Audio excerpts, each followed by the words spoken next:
आप सभी का स्वागत है आपके अपने ऑफिशियल यूट्यूब चैनल पर।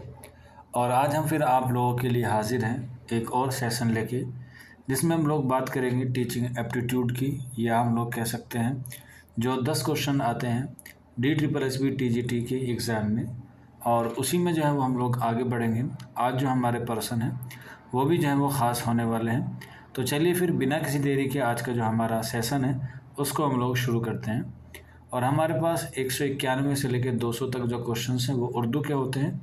तो उसी सीरीज़ में हम लोग आगे बढ़ते हैं और अपनी क्लास को आगे बढ़ाते हैं।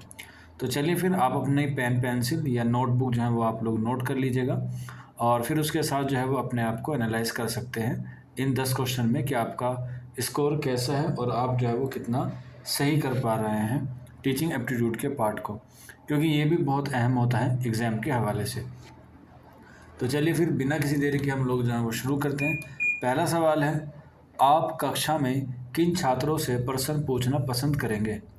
ऑप्शन ए, वे छात्र जो पढ़ने में अच्छे हैं, वे छात्र जो पढ़ने में कमज़ोर हैं, वे छात्र जो प्रश्न का उत्तर देना चाह रहे हैं, या वे छात्र जो प्रश्न का उत्तर देने से बच रहे हैं। तो इसमें आपको सही जवाब देना है, तो सही आंसर हो जाएगा ऑप्शन डी, यानी कि वे छात्र जो प्रश्न का उत्तर देने से बच रहे हैं उनसे आप प्रश्न पूछना पसंद करेंगे। अगला सवाल है, आप किस प्रकार के छात्रों को अपनी कक्षा में पढ़ाएंगे? जो सामान्य हो, बी जो सामान्य से नीचे हो, ऑप्शन सी जो होशियार हो, या ऑप्शन डी उपरोक्त सभी। तो टीचर का काम होता है पढ़ाना, तो इसलिए आंसर हो जाएगा ऑप्शन डी, यानी कि उपरोक्त सभी। अगला सवाल है, आपके प्रधान अध्यापक आपसे अपनी कक्षाओं के लिए छात्रों का चयन करने को कहते हैं, तो आप कैसे छात्रों का चयन करेंगे? ऑप्शन ए, वे जिनका स्वास्थ्य अच्छा है, वे जो अच्छे परिवार से संबंध रखते हैं, वे जो दिखने में सुंदर हैं, या वो जो पढ़ाई में होशियार हैं। तो इसका सही आंसर हो जाएगा ऑप्शन डी, वो जो पढ़ाई में होशियार हैं उनसे। अगला सवाल है, अध्यापक को छात्रों द्वारा आयोजित पिकनिक पर क्या प्रतिक्रिया व्यक्त करनी चाहिए? ऑप्शन ए, उनके साथ स्वयं को भी सम्मिलित कर लेना चाहिए, ऑप्शन बी प्राचार्य से शिकायत कर देनी चाहिए, ऑप्शन सी उन्हें जाने की अनुमति दे देनी चाहिए, ऑप्शन डी उन्हें जाने की अनुमति नहीं देनी चाहिए। क्वेश्चन नंबर 194 है और इस पर सही आंसर हो जाएगा ऑप्शन डी, उन्हें जाने की अनुमति नहीं देनी चाहिए। अगला सवाल है क्वेश्चन नंबर 195, अध्यापक को प्रत्येक छात्र के साथ कैसा व्यवहार करना चाहिए? ऑप्शन ए, मित्र के समान, ऑप्शन बी व्यक्तिगत रूप में, ऑप्शन सी बराबर का, या ऑप्शन डी कोई मतलब नहीं रखना चाहिए। तो इसका सही आंसर हो जाएगा क्वेश्चन नंबर 195 का ऑप्शन ए, यानी कि मित्र के समान व्यवहार करना चाहिए, तभी जो है वो अध्यापक और छात्र के दरमियान एक अच्छा व्यवहार स्थापित हो सकता है। अगला सवाल है, एक छात्र निर्धन है और विद्यालय के दियो तथा ड्रेस की व्यवस्था नहीं कर पा रहा। दियो मतलब जो उसकी फ़ीस वगैरह होती है। तो आप क्या करेंगे? सभी छात्रों से चंदा एकत्रित करेंगे, उनकी निर्धनता की कहानी पर खेद व्यक्त करेंगे, उसे पढ़ाई छोड़ने की सलाह देंगे, या उसे व्यवस्था के अनुसार छात्रवृत्ति दिलवाएंगे? तो आंसर हो जाएगा ऑप्शन डी, यानी कि उनसे व्यवस्था के अनुसार छात्रवृत्ति दिलवाएंगे। क्वेश्चन नंबर 196 का ऑप्शन डी।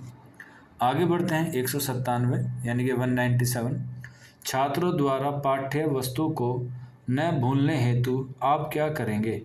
ऑप्शन ए, पुराने ज्ञान का नवीन परिस्थितियों में प्रयोग करेंगे, ऑप्शन बी भिन्न भिन्न उदाहरण देंगे, ऑप्शन सी गृह कार्यों को दोहराएंगे, ऑप्शन डी रटने के लिए प्रोत्साहित करेंगे।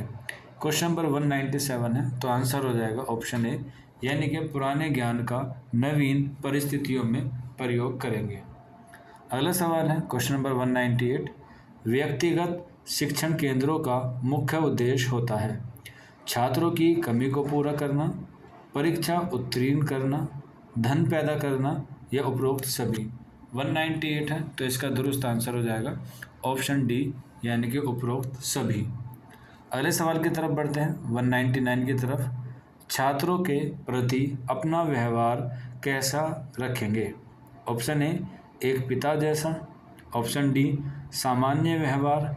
ऑप्शन सी, एक तानाशाह जैसा। ऑप्शन डी, एक मित्र जैसा। तो सही आंसर हो जाएगा ऑप्शन ए, यानी कि एक पिता जैसा इसका जो है वो सही आंसर होगा। हालांकि इसका आंसर एक पितृ जैसा भी हो सकता है, यानी कि एक मित्र के जैसा। तो दोनों ही ऑप्शन क्या हो सकते हैं, दुरुस्त भी हो सकते हैं, लेकिन अकॉर्डिंग टू मी इसका ऑप्शन ए जो है वो सही होना चाहिए, क्योंकि मित्र जो है वो एक तरीके से क्या कर सकता है, एक तरीके से आप उसके साथ सारी बातें शेयर कर सकते हैं, जिससे टीचिंग लर्निंग में क्या आ सकती है, थोड़ी मुश्किल आ सकती है। क्योंकि जो पिता होता है वो कभी भी जो है वो एक तरह का व्यवहार नहीं रखता, बल्कि समय के अनुसार और परिस्थितियों को समझते हुए वो अपने बेटे का या अपनी बेटी का क्या करता है, पालन करता है। तो इसी तरह से एक टीचर भी जो है वो शिक्षण का कार्य एक पिता जैसा करे तो बेहतर होता है। अगला सवाल है, प्रश्नों को हल करने के लिए छात्रों को चाहिए कि वे अच्छे उत्तरों का विवेचन कक्षा में कर ले, प्रश्नों को हल करने के बाद उनमें यथा आवश्यक सुधार कर ले। ऑप्शन सी, समय समय पर प्रश्नों को हल करने का अभ्यास करें, या ऑप्शन डी, उपरोक्त सभी। तो इसका सही आंसर हो जाएगा ऑप्शन सी, यानी कि समय समय पर प्रश्नों का हल करने का अभ्यास करें। तो इस तरीके से ये आज के सेशन में 10 क्वेश्चन थे। मिलते हैं इन्हीं 10 क्वेश्चन के साथ नेक्स्ट वीडियो में। शुक्रिया।